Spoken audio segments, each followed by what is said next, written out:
formation et bidouillage réglementaire, tout est mis en place pour casser le thermomètre et satisfaire les mafieux de l'agrochimie. Avec vous, nous nous tiendrons encore debout jusqu'au bout, en citoyens responsables, pour participer au choix des politiques de l'eau, au combat pour l'eau, ici, en région Bretagne, comme à Bruxelles, car ce sont ces choix qui construiront la Bretagne résiliente de demain. Le problème aujourd'hui, ce ne sont pas les agriculteurs, mais c'est le modèle agricole qui est prôné par la FNSEA depuis des années, qui fait l'autruche sur les problèmes de pesticides. Bon, j'ai un cancer de la prostate qui est aussi dans les tableaux de la maladie professionnelle agricole.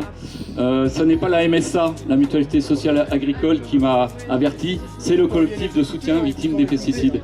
Aujourd'hui, la moyenne d'âge des gens qui sont atteints d'un cancer est de 45 ans. En 80, il était de 57 ans. La vie est belle et l'eau, c'est la vie. Nous sommes la Vilaine et la Vilaine, c'est nous. On a vraiment besoin de votre aide si on veut pas de mine. Des trous de 500 mètres de profondeur qui viendront balafrer tout notre système hydrographique et qui consommeront l'eau de 50 000 habitants. Les pêcheurs du 44, les pêcheurs du 35, les pêcheurs du 56 sont à vos côtés aujourd'hui. Pour dépolluer demain, il faudrait dépenser 5 milliards d'euros par an. Qui va payer si ce n'est les usagers du service de l'eau? Comment les collectivités vont faire demain pour faire face à ce mur d'investissement? Pour commencer, j'aimerais remercier les associations, tous les organisateurs, organisatrices de ces rassemblements qui est très important. Merci à toutes et tous d'être venus. Merci aux collègues parlementaires qui sont présents.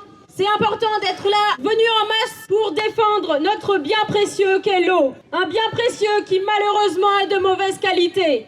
En Ille-et-Vilaine, ça a été dit, 97% des eaux des rivières, des lacs, des cours d'eau sont pollués. Donc oui, il est urgent de faire quelque chose. Oui, il est nécessaire que le schéma d'aménagement et de gestion des eaux du bassin de la Vilaine ait un haut niveau d'ambition pour protéger l'eau et la population qui la consomme. Toute avancée locale en matière de lutte contre la contamination de l'eau par les pesticides est primordiale.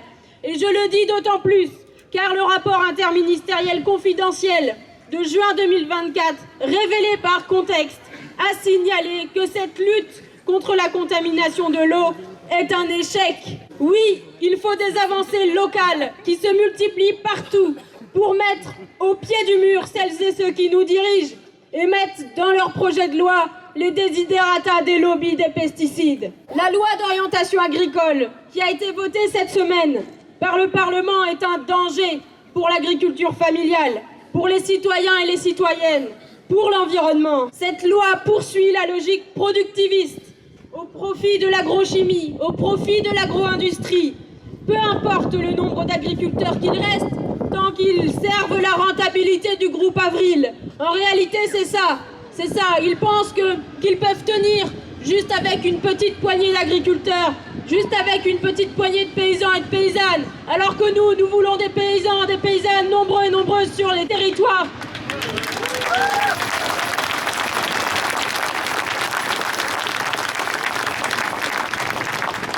Cette loi d'orientation agricole va à contresens complet de ce que nous demandons aujourd'hui.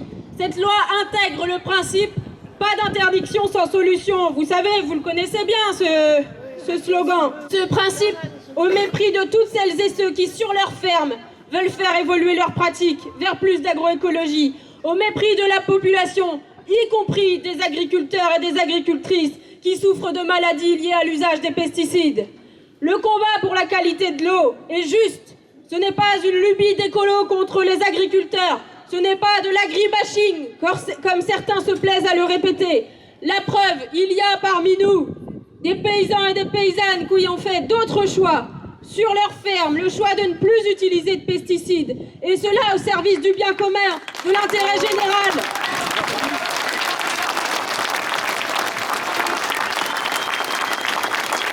Et non pas au service de quelques-uns qui se font de l'argent au détriment de notre santé. Il y a des solutions. Notre rôle n'est pas de stigmatiser, mais d'accompagner pour préserver l'outil de travail des agriculteurs et des agricultrices.